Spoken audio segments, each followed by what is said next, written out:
Tolerance, diversity is going to be increasingly important for populations and people of many different backgrounds. So, those cities that are culturally able to integrate or make people feel welcome from diverse backgrounds are going to be the cities that grow and succeed. That's the voice of Chris Fair, joining us from Resonance Consulting. Chris is a trained futurist focused on helping communities craft a better tomorrow. He talks with us about what will make the cities of the future great places to live. We also examine U.S. migration trends and what U.S. cities can learn from places abroad.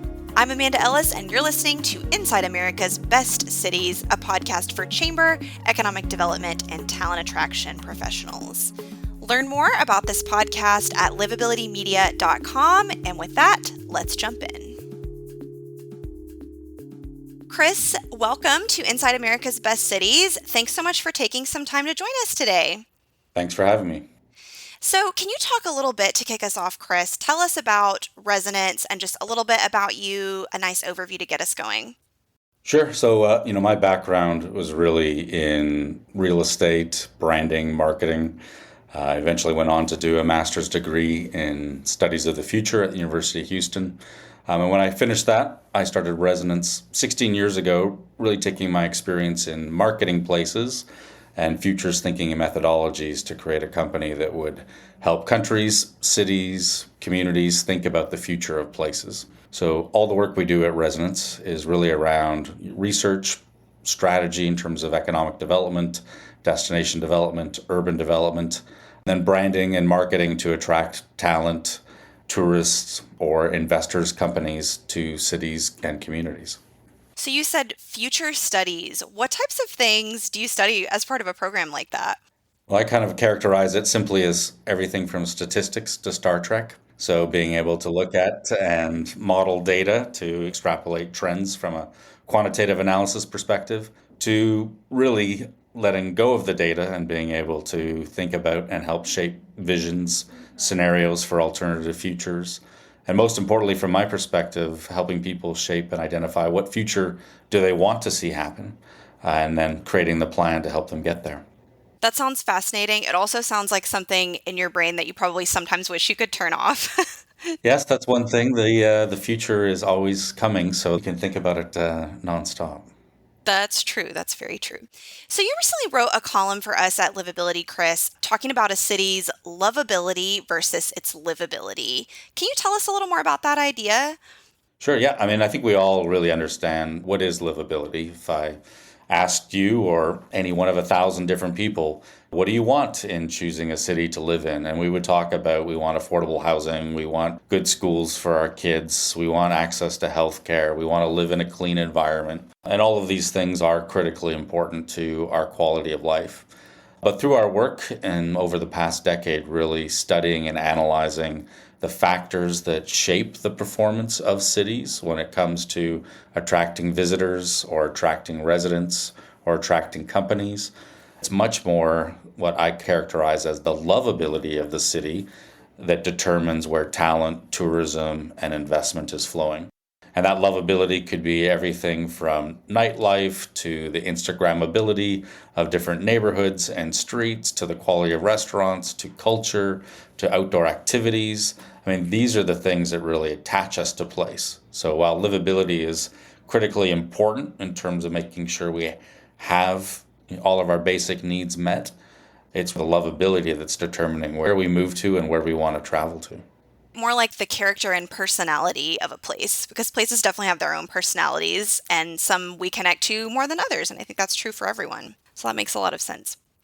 At Resonance, I know you all work with cities all over the world. So at Livability, we work with places in the U.S. So I was curious to get your perspective. What do you feel like U.S. places can learn from cities abroad in terms of talent attraction, some of the livability, lovability concepts we talked about, or even vice versa? Well, I think one of our biggest challenges for U.S. cities is really around housing, in terms of housing affordability, availability. There's lots of different estimates.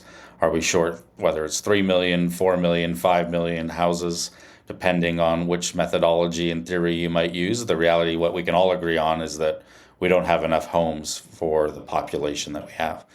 And I think European cities have done a much better job of managing and thinking about housing as a public amenity or public infrastructure.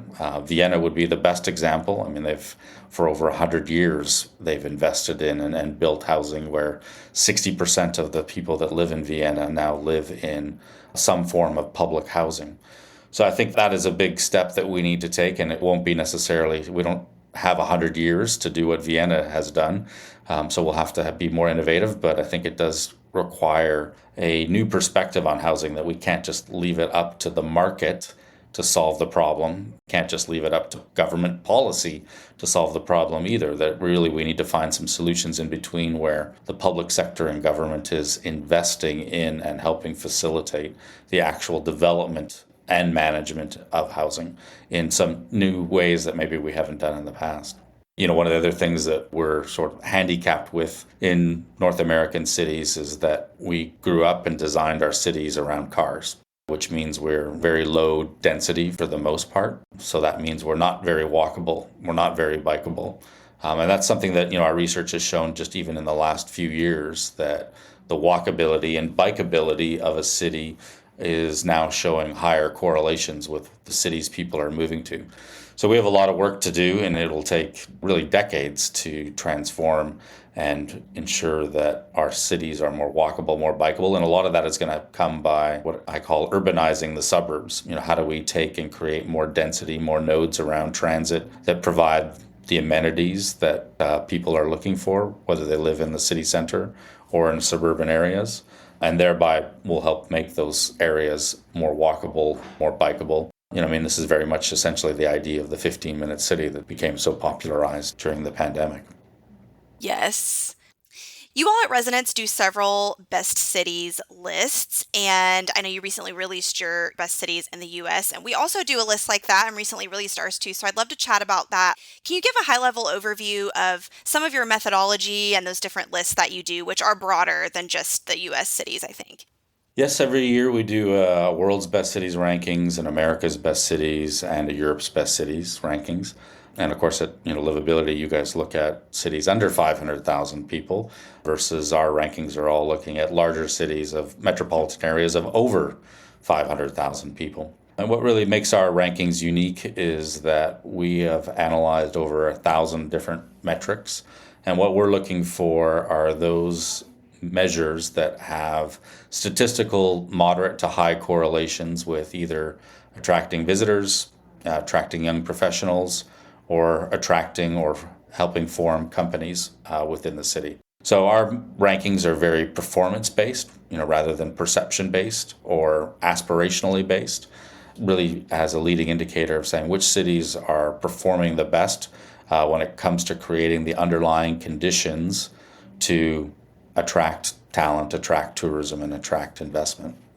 Even though we're looking at really different population sizes, there's definitely some overlap of some places in our list, like Salt Lake, Madison, Charleston, Cincy, some of those places that are in a sweet spot population-wise, I guess, to make both of them, but that we're both seeing some of those things. So that is really, really neat. Do you have a favorite city? We all have favorite cities, and I always say one of my favorite cities is Montreal. It was a place I moved to go to for university, and it was really moving from where I grew up in Calgary, Alberta, in Canada, which was very suburban, one of the lowest density cities in the world in terms of the size of the city, to moving to a city where you could walk, you could bike, that had a bit of that European character. In terms of walkability, bikeability, cafe culture, etc.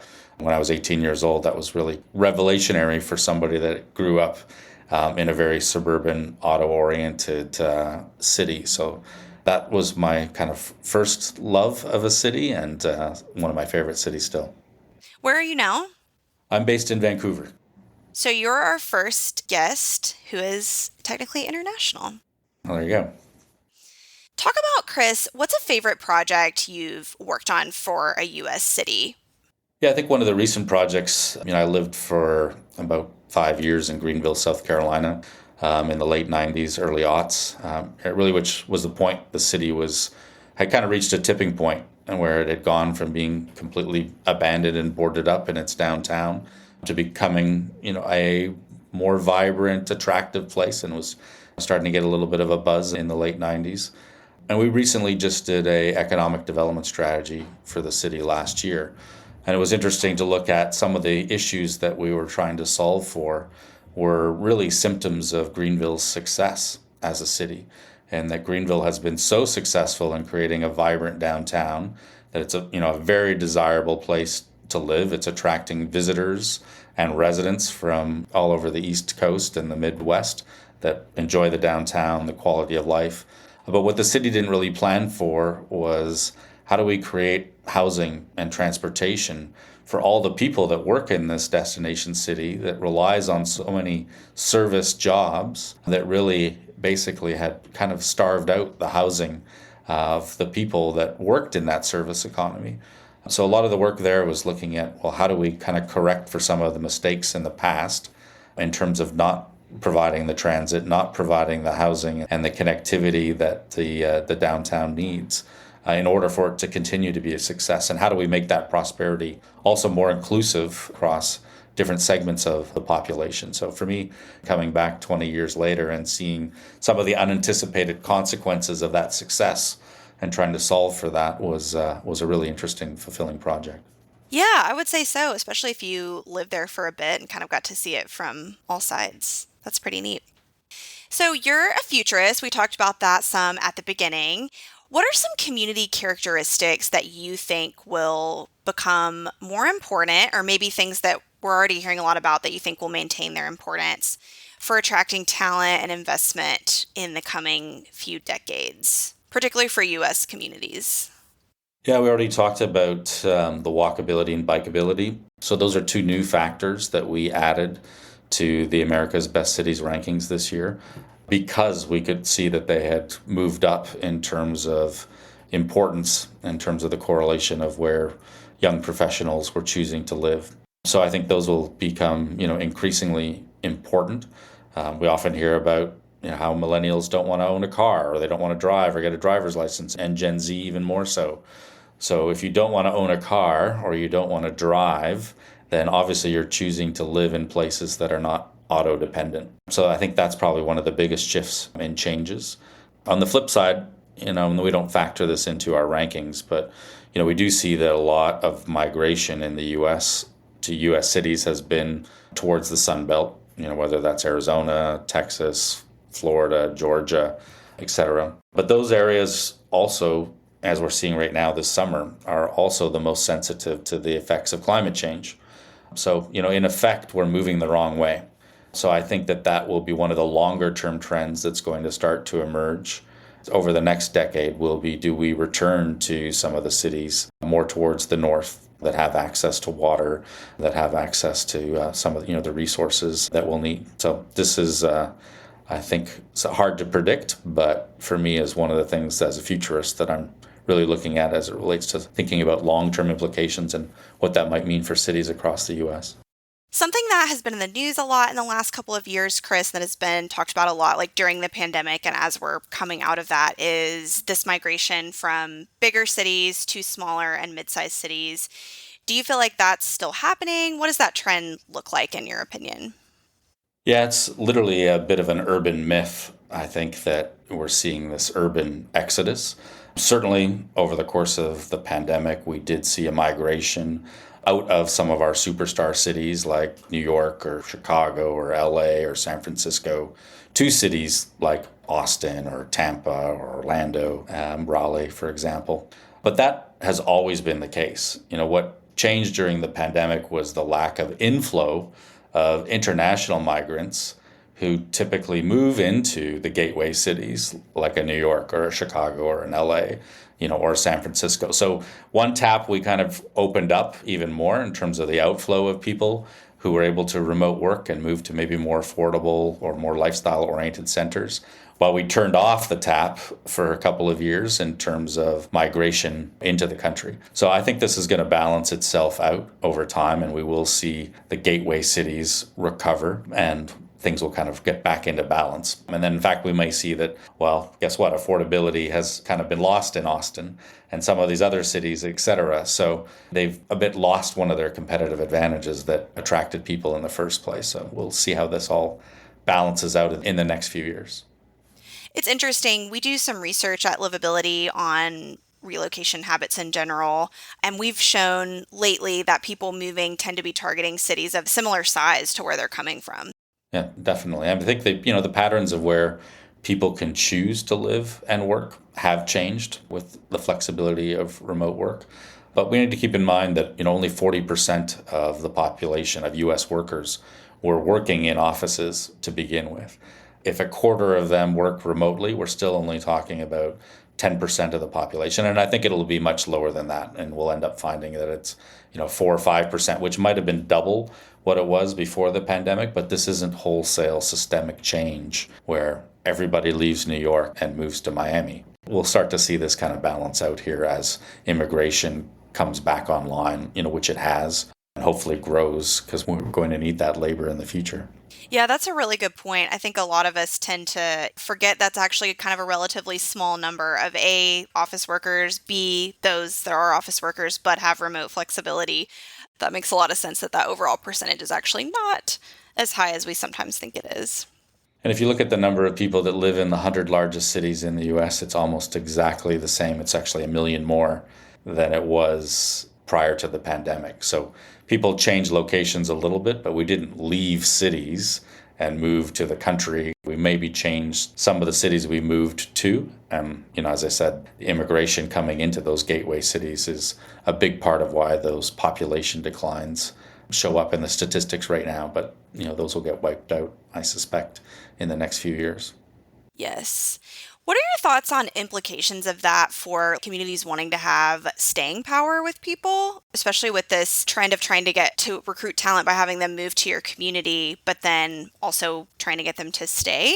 Any thoughts on that? Yeah, I think that, the future of the country is going to be driven by immigration. So, tolerance, diversity is going to be increasingly important for populations and people of many different backgrounds. So, those cities that are culturally able to integrate or make people feel welcome from diverse backgrounds are going to be the cities that grow and succeed. Thinking about communities and talent attraction campaigns, I feel like a lot of times it's targeted at other people in the U.S. Do you think that should have a broader perspective than it has so far? Yeah, I think that that's probably one of the areas that a lot of U.S. cities need to, improve on. We talked a little bit about looking at examples, in Europe or even Canada. Toronto is the most diverse city in the world. 53% of the people that live in the Toronto metropolitan area were born in another country. As we think about the future, and economic growth and prosperity is going to be driven by, the next 100 million people that immigrate to the United States. And that tolerance, diversity, inclusion for multicultural communities and creating the social fabric that allows for that to happen and encourages it will be a key differentiating factor in terms of determining whether a city is successful and prosperous or not. So as we head toward wrapping up, Chris, I always like to close with a fun question. So you mentioned you live in Vancouver. What is a bucket list item that someone visiting should be sure to do? Yeah, I think the bucket list here is actually walking or biking around the seawall around Stanley Park. So Vancouver, has an over 1,000-acre park surrounded by the ocean, and they were very innovative over 100 years ago, building a seawall and a trail that goes around that. So it really gives you a perspective on the city that makes Vancouver unique, where you're looking at very high density urban glass towers on one side, and then you're looking into nature on the other and out to the ocean and the mountains beyond. So it's a pretty unique experience. That's something everyone should do, and it's something that as locals we enjoy and do regularly as well. Yeah, that sounds really cool. I'm not much of a biker, so I'd have to take the walking path. Well, thank you so much, Chris, and I really appreciate you taking a few minutes to join us. Great. Thanks again for having me. It's my pleasure.